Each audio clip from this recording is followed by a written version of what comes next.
healthcare has a short memory. For people that have been in digital health for over 10 years, that community is really, really quite small.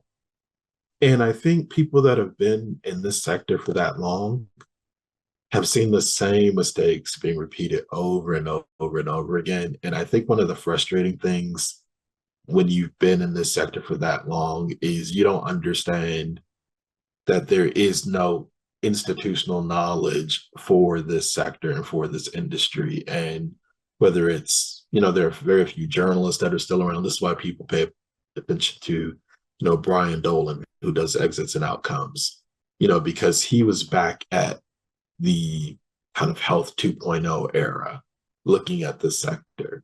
And so there are very few voices that have the real context around through that period of time, through the last 15 years. And I wish I knew then that we really need like a time capsule for digital health and a way to really kind of capture some of these lessons, because in another 5 years, no one will talk about, the lessons from the pandemic, and there will be a whole flock of new journalists covering the sector. And, from my experience, I think about people always talk about, how Apple and the Amazons and Microsoft are approaching health.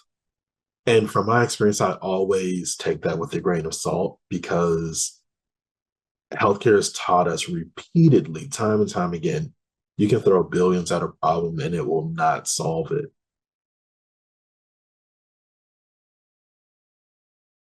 Back in 2006, working for, a digital health company, is almost 20 years now.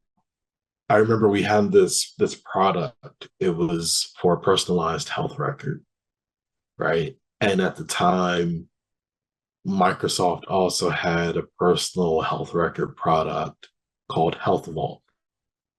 Google also had a PHR. It was the Google personalized health record. And everyone understands the utility for it. No one knows how to make money on it. And I think in the last year, I've seen at least a few slide decks talk about personalized health records and being a personalized health record company. And I'm like, if Microsoft, Google, and at the time Revolution Health couldn't figure this out, like what's different now? There's still the same human nature. And I think we really kind of discount that human nature aspect, even when I think people talk about, we've literally, as you say in the UK, been talking about patient-centered care for over 20 years. At what point does that framework not make sense? And I've been testing that assumption myself the last few years, because something we used to talk about in my last role was about integrated care, right? And I think integrated care means something very different from patient-centered care, and there are nuances and it's a bit semantics, but people don't think of themselves as patients unless they're in a hospital, and everyone knows social determinants of health tell us that healthcare happens in everything you do every day. It doesn't necessarily happen in a hospital. It doesn't necessarily happen when you go to the doctor. Healthcare is what you had for breakfast this morning, right? And so those are some of the things that I think are lost. I think we lose sight of business models. I think we lose sight of human nature. I think we don't bring a historical, we very seldom bring a historical framework to anything that we do, even in digital health. We act like everything is always new all the time, and it's not.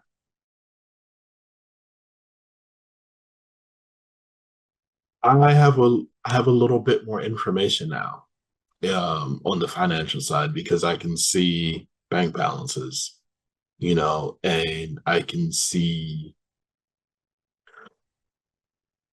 the market in a very real time, different way.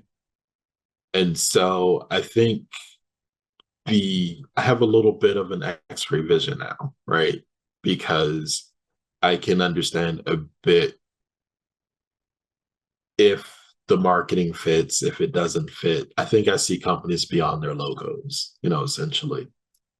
And I think that's really the key difference, is understanding a little bit more the reality behind what's considered a good company.